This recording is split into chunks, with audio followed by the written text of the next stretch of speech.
So for managing reading, I think the first important thing is to make it a habit. Thinking of it as something that's as important to your day as cleaning your teeth or having a glass of water. One way I like to manage my reading is to wake up early, to go and get a cup of coffee and then get stuck into a book. I find that that's a happier and healthier way to start the day. For me, I really prefer reading in bed, so I try and go to bed a bit earlier and get an extra hour in. I take a very engineering approach. Spreadsheets, color-coded, often with Post-its on the front of each book with some notes. Very organized. My reading is always generally chaotic, but I do enjoy reading 2 or 3 books at the same time, which some people think is crazy, but that's how I do it. I have a shelf, a dedicated shelf, and everything I read goes in order on that shelf. There's something about visually seeing the books in order that I've read them that I think is very helpful. Gonna need another shelf, let's be honest, maybe a couple. I take a picture as soon as I finish the book. I take a picture and I save it in an album on my phone.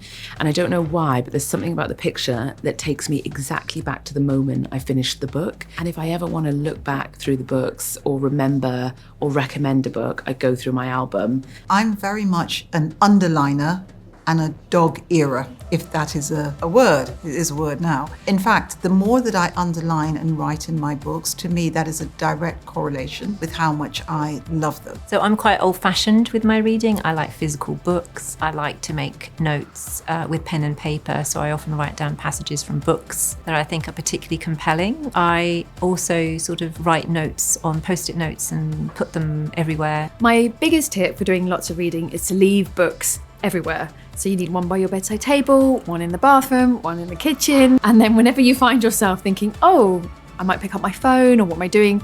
You just reach for the book. You can get a couple of pages going. You do have to read about 4 books at the same time, but that's part of the adventure, is remembering which plot you're reading. What I do is I have a designated no phone time when it's a reading time only, and it's lovely. It's usually bedtime, sometimes Sunday afternoons. I stop myself looking at my phone, and I think it's a really simple thing to do, and I think we should all do it.